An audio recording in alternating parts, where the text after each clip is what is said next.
Well, a very good evening to you and a warm welcome to TV 47 News tonight. Glad you could join us. We are coming to you live from Kirinyaga County, where the country is expected to celebrate the 58th Mashujaa Day celebrations tomorrow, as President Uhuru Kenyatta is expected to lead the country in that celebration, as well as, or rather alongside several other leaders. We have a lot lined up for you, but first, these are the top stories making headlines tonight.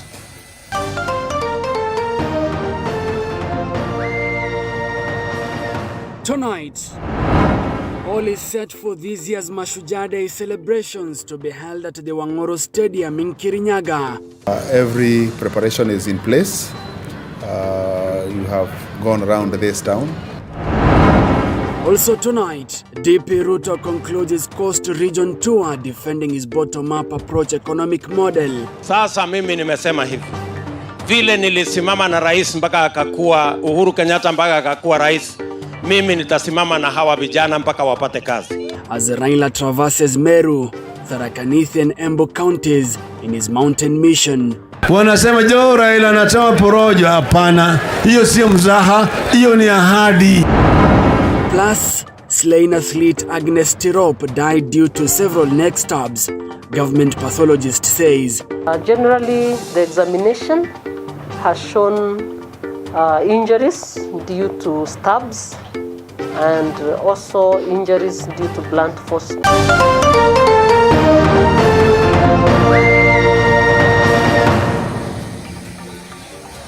Welcome to the broadcast. My name is Musa Salah. Anwairemu is our sign language interpreter. TV 47 News tonight begins right now. The polishing up of the Wangoro Stadium by the construction workers had its last trip today to look ready and steady as the race against time to make sure that the stadium is in its element, imposing an attraction not just to the locals but also visitors as a culmination of a month's work for the 58th Mashujaa Day celebrations. Kirinyaga residents are hopeful on a couple of issues, as our very own Mudhoni Maina now reports. Preparations for this year's Mashujaa Day celebrations at Wangoro Stadium in Kirinyaga County entered their last day on Tuesday. Craftsmen and women swept and cleaned the remnants of cement and dust off the walls and floors of the newly constructed stadium as units of the KDF and entertainers made their last rehearsals for the event, which is expected to be graced by President Uhuru Kenyatta and his Malawi counterpart Lazarus Chakwera, among other national leaders. According to the residents of Mwea, which is host to the national event, Wednesday's celebrations have uplifted the face of the county, with the newly built roads and an airstrip are just among the new infrastructural developments in the county. Business is also booming, with most hotels in Mwea and neighboring towns reporting full capacity. For example, we can also cherish or thank the government, because we are doing a lot of projects also across the region. We are having projects which are we are implementing, almost some are completed. Some of these projects, they are amounting to over 300 billion. And the most important projects we are having the roads. When you look at this road we are doing from Keno to Marwa. However, Kirinyaga residents are hopeful that Kenyatta will lift the dusk to dawn curfew, which they say has adversely affected their lives. The rice farmers are also concerned on the lack of market, which they believe has been filled with cheap imported rice. Na ile kitu ningetaka kuongezea, naomba rais wakulima wa mchele tuko na shida, na tungetaka hata akimaliza Mashujaa Day tungeomba wakulima wa mchele wakutane na yeye ndio wampe mashida yao zaidi, sababu hata hii mambo ya inputs huwa inatusukuma sana. Kama saa hii fertilizer inatoka 27,050. Kwa hivyo sasa wakulima wa mchele tunafinyika. Wakaaji wa Kirinyaga na sana Mwea tunafurahia sana hii Mashujaa kwa sababu imeleta moyo katika tauni yetu ya Ngurubani ama Wanguru, na maendeleo ile imeletwa na hii mashujaa kwa miaka 50 hatujawahi pata maendeleo kama hii. The Interior Cabinet Secretary Karanjaki official stated that there will be strict adherence to COVID-19 protocols, with only 3,000 guests allowed access to the stadium. These as guests having been categorized in 3 categories with different color card holders. People who have been invited will be seated here latest 7:30. And for the invitations, just to be clear, we have 3 categories of cards. We have cards that has a red sticker. We have cards that have a blue sticker, and we have cards that have green stickers. Those stickers have a meaning, and it is important that the holders of those cards obey. Muthoni Maina, TV 47. Well, we'll be camping here to bring you the latest on what will be happening during the Mashujaa Day celebrations, as President Uhuru Kenyatta is expected to grace the last national event as president before his retirement next year. Now, let's move on. An autopsy report on the death of a 2-time World Championship medalist Agnes Tirop was established that the athlete died of injuries. Now, government pathologist Dr. Dorothy Njeru, who led the exercise at the 10 Referral Hospital, said Tirop's death was as a result of stab wounds on the neck and a blunt object on the head. Andrin Kilemi has more on that story. It has now emerged that the late Agnes Jebet Tirop, the slain athlete who was found dead in her house last week, died of multiple injuries. A 4-hour-long post-mortem conducted by 2 pathologists and a forensic physician indicate that the injuries were as a result of stab wounds on the neck and blunt force trauma on the head. Generally, the examination has shown injuries due to stabs, and also injuries due to blunt force trauma. We have prepared a report, and the report has been released to the team from DCI for further investigation. The postmortem was conducted at the Iten Referral Hospital with family members and DCI officials present. Natani haki itatendeka kwa msichana yangu. Na ni haya, sina la kusema wala nisema asante. The prime suspect in the murder of Agnes Tirop, who was allegedly married to her, was yesterday arraigned at an Iten court and will remain in police custody for a further 20 days to allow further investigations. Ibrahim Rotich was arrested in Mombasa County as he tried to flee when a car he was driving was involved in an accident during curfew hours. Tirop will be buried at her parents' home on Saturday in Nandi County. Andrin Kilemi, TV 47. Well, let's switch gears to matters politics. And ODM leader Raila Odinga has intensified his campaigns in Meru, Tharaka Nithi and Embu counties today, holding several roadside shows in the 3 counties of Mount Kenya East. Now, leaders from the region who accompanied Odinga promised to support his 2022 presidential bid, as Paul Kirobi now reports. In his tour of the Mount Kenya East region, ODM boss Raila Odinga met political leaders and opinion shapers from Embu, Meru and Tharaka Nithi counties in Chuka town before making several stopovers in the counties. Politics of the formation of a new party from the Mount Kenya East communities dominated the meeting as leaders of the new party under the leadership of Meru Governor Kiraitu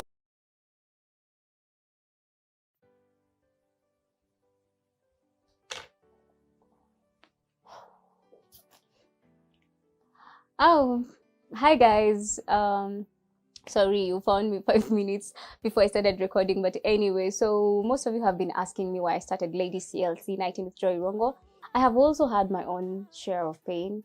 I know how it feels to want to give up. This is basically here to speak hope and inspire somebody who's going through a rough patch, to tell them that they can turn their pain into power. our guests are normally here to share their experiences so that you can know somebody else did it, so you can also come out of it stronger and better. Let me go to my recording, and remember to always stay tuned every Saturday at 8:30 p.m.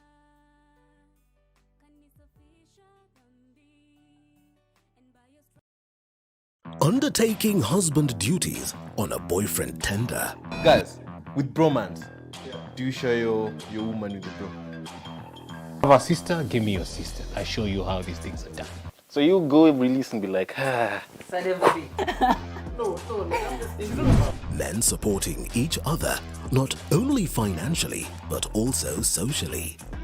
Don't mingle with women you can't deal with. Is there really a formula for dating and marriage? Some men are procreational, some men are recreational. Every Wednesday on TV47, the Men's Conference brings you a cocktail of top-notch advice to breed alpha males for alpha females in the society.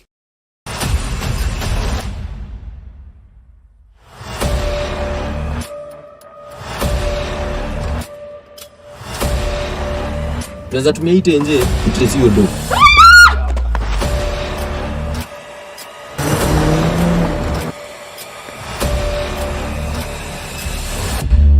Mimi naitwa Ben. Mimi ndo rafiki ya babako. Tumeleta dozi zako, usimize mtoto. And now we have to deal with a drug addict. Yaani ulio mzai wako. I had to. Sema! Dozi zangu ziko wapi? Ben! Tuishini Uganda. The road to 2022 is becoming tougher and trickier with each passing day. Na wawache kuja kutuletea makasiriko. Political aspirants in a dilemma whether to change allegiance or not. Nonetheless, you have justified your change of stance. It's my bloody personal politics. Tell them this. They could have gone to do law so that they become judges. They do not have the capacity, training, or skill to interpret a court order. As a journalist, you have also had occasion to actually do some research. Read the judgment of the nature of our job to have. The question is very specific. Listen to me. My question is very specific. Every Monday at 9:30 p.m., Pundits Night brings you inclusive and candid conversations with the pundits.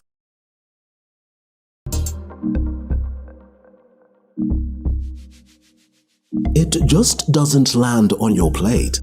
It takes hard work. They require highly skilled labor. Time. 8 months, and that means you have given it a lot of care, a lot of time. And resources. I remember I had invested so much in fertilizer, like I just didn't want anything to go wrong. From a seed, seedling, to a fruit or vegetable, as well as a fertilized egg to a chicken, duck or turkey. Here at Kilimo Diaries, Sandra Wahito takes us through it all every Sunday at 6:30 p.m.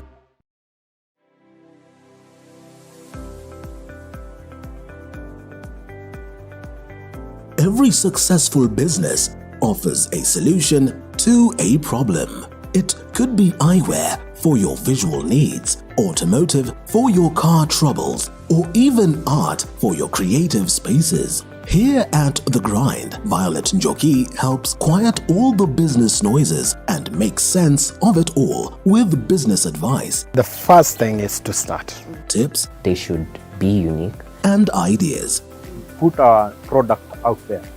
Tunaiweka kwa social media. Every Monday at 7:30 p.m.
evidence that is there.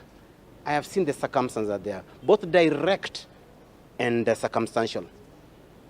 The only way that such evidence can be set aside, that can clear your name, is by you participating in the process. Not by preventing it, but by entering that circle, by throwing your heart into the ring and fighting it. Clear your name. The family further argues the judge hosted Wairimu in his official chambers in Nyeri, discussed with her and advised her on an active divorce case filed by the late Top Cohen.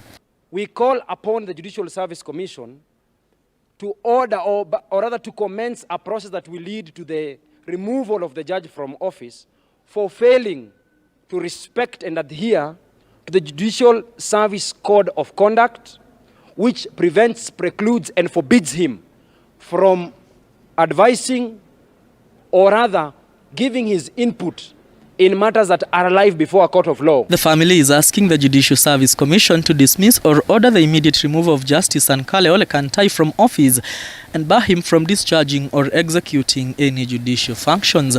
Mwangi Maina, TV 47. 15 minutes past the hour, and it is time to take a fast commercial break, but we'll be back with more. Do stay with us.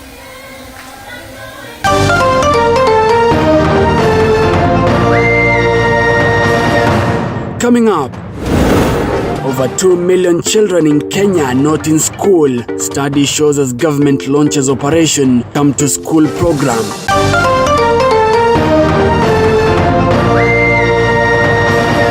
You are watching TV 47, the home of untold stories.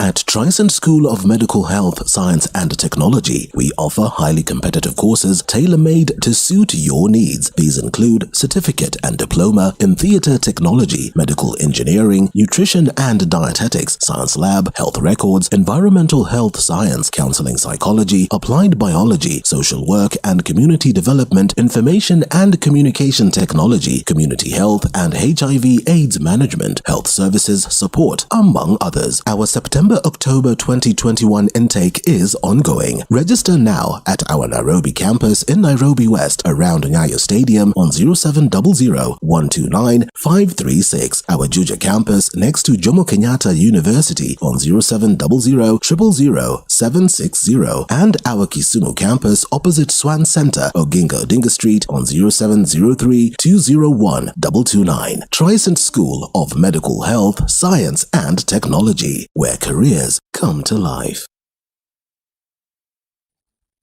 The authority envisions a counterfeit-free Kenya to be achieved through her mission to prohibit counterfeiting through the promotion and enforcement of intellectual property rights. In an effort to deter the supply and curtail the demand of counterfeit products, authority endeavors to educate the consumer on critical issues of counterfeiting. ACA is mandated to enlighten and inform the public on all matters relating to counterfeiting, as well as devising and promoting training programs to combat counterfeiting.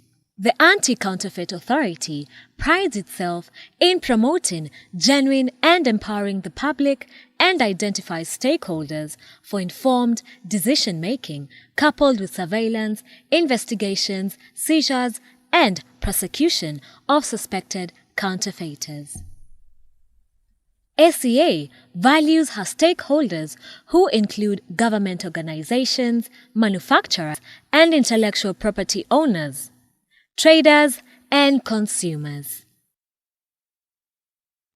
Trading counterfeit products is a major barrier to the growth of the Kenyan economy as it affects investments, job creations, and the business operating environment. This culminates to effects on the health sector, achievement of food security, growth of manufacturing, and housing, therefore achievement of the Big Four agenda. Let us join hands in fighting the war on counterfeiting for our health, safety, and prosperity. #Fagia Bandia Kenya.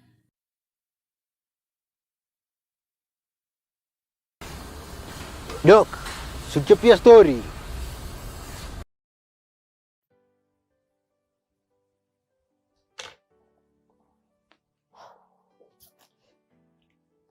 Oh, hi guys.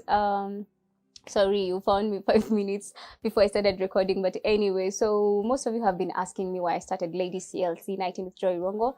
I have also had my own share of pain. I know how it feels to want to give up. This is basically here to speak hope and inspire somebody who's going through a rough patch, to tell them that they can turn their pain into power. Our guests are normally here to share their experiences so that you can know somebody else did it, so you can also come out of it stronger and better. Let me go to my recording, and remember to always stay tuned every Saturday at 8:30 p.m.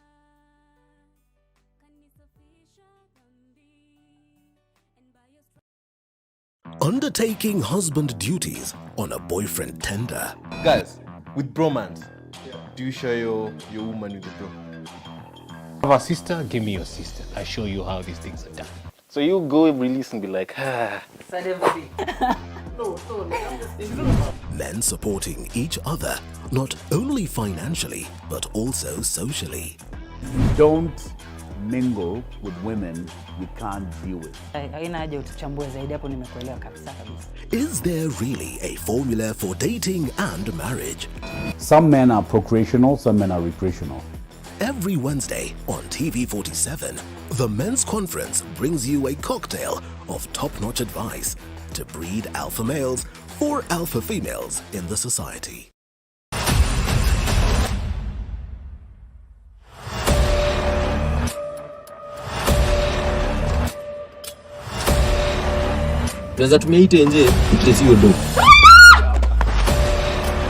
Number 2047 is our SMS line.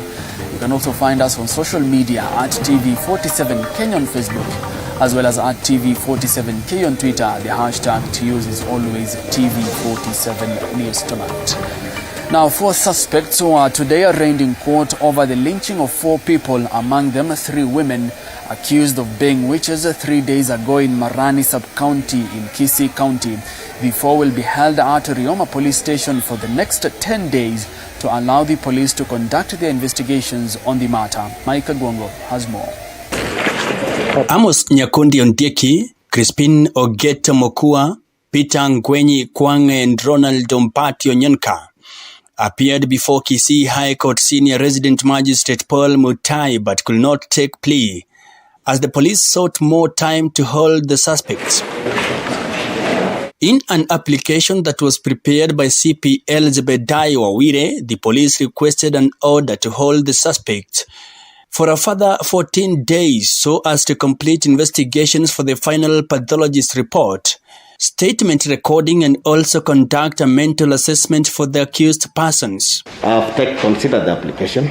There is indication that the suspects, the respondents who are in court, are suspects of a murder case, that they are suspected to have murdered 4 elderly mothers who are suspected to be practicing witchcraft, and that the investigations are not yet complete. On Sunday. But the court granted the police 10 days to hold the suspect at Rioma Police Station, instead of 14 requested by the prosecution, saying murder is a serious offense. And the application by the accused person's lawyer Shafin Kaba, requesting the court to release the 4 suspects on bond, could not apply immediately. I will therefore allow the application. The suspects will be retained in custody for 10 days pending conclusion of investigation. Further mention on 29th of October, where the court will give further direction. The case will come up for mention on the 29th of October 2021. Mike Kagwango, TV47. All right, listen to this. Around 2 million children in Kenya are not in school. This is according to the National Out-of-School Children's Study that was conducted by UNICEF in partnership with the Ministry of Education. Now, a program dubbed Operation Come to School, targeting over 250,000 learners, has begun. A majority of the children who are not in school are from ASAL counties, with Garissa and Wajir leading the pack. Sharon Baranga has more.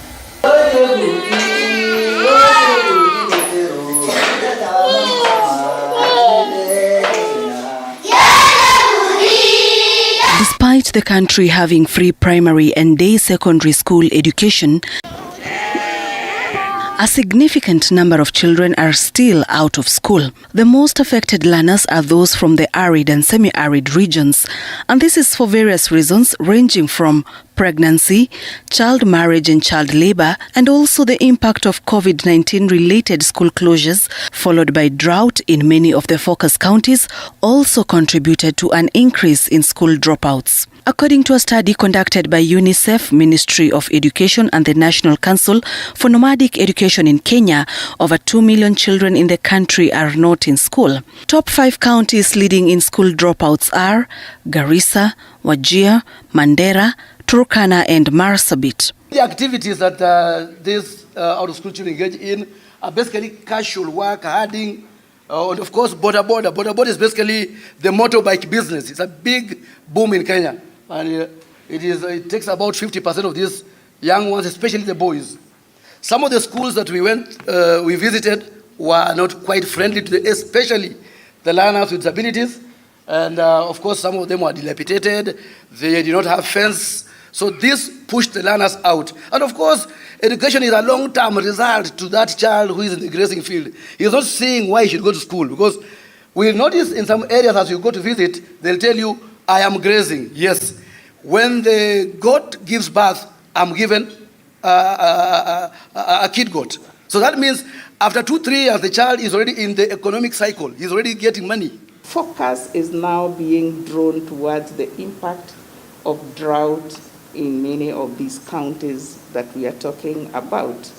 And now, Operation Come to School program targeting 250,000 children who are not in school has been launched. The second phase program is expected to achieve its target by the end of 2023. During the first phase, almost 350,000 out-of-school children from 11 counties were enrolled in schools between 2015 and 2019. This will complement the government's efforts in ensuring that no child is left behind or fails to access basic education. But certainly we know there's children who do not have access to a school, and one of the recommendations there was increased numbers of schools, increased numbers of teachers. The out-of-school study was conducted last year. It was split in 2 categories of children who have never attended school and learners who are in school but are at risk of dropping out. Counties with the lowest number of out-of-school children are Tana River, Bungoma and Kilifi. Sharon Baranga, TV 47. Now, companies and individuals who dump and segregate waste at the South Likoni Weighbridge dump in Nairobi have been given a one-week ultimatum to vacate the site. This is after local authorities declared the 5-hectare plot as an illegal dump site, which is also at the center of a land dispute. Starehe Deputy County Commissioner Jacob Auma, together with a multi-agency team from the Nairobi Metropolitan Services, Water Resource Management and National Environment Management Authority (NEMA), conducted a site visit to commission its cleanup exercise.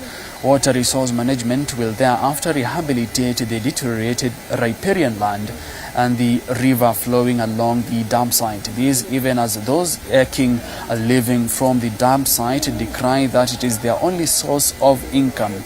The dump site has been a wasteland for nearby companies and homes since 2012. You have seen the magnitude of degradation of the environment, and you have also seen the river flowing just adjacent and the possible impact.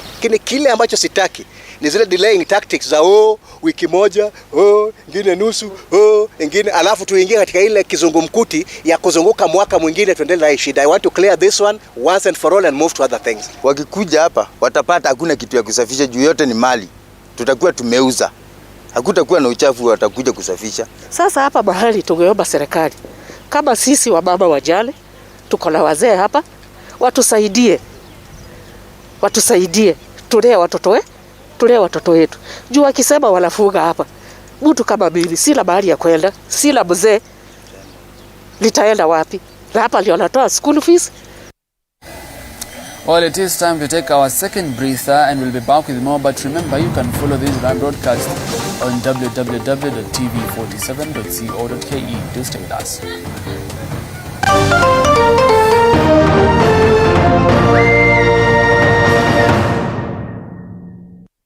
You are watching TV47, the home of untold stories.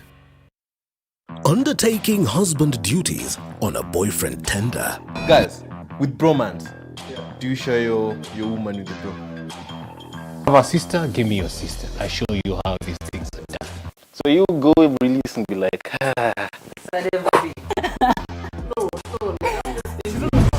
Men supporting each other, not only financially, but also socially. Don't mingle with women you can't deal with. Is there really a formula for dating and marriage? Some men are procreational, some men are recreational. Every Wednesday on TV47, the Men's Conference brings you a cocktail of top-notch advice to breed alpha male. Doc, suchapia story. Wasi, jana nilikuwa napiga ndira mtaani. Nilikuwa na 20 bob kwa tenje. Nikauliza, tashindaje vimeja na 20 bob kwa tenje?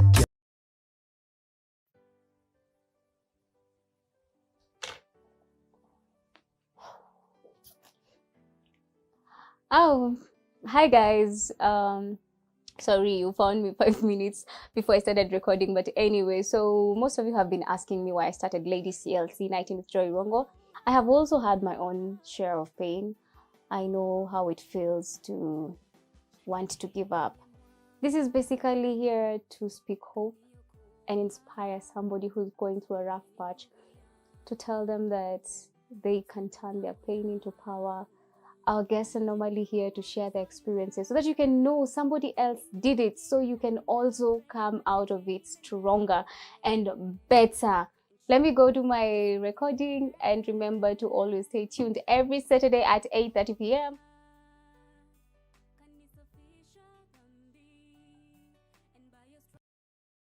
Undertaking husband duties on a boyfriend tender.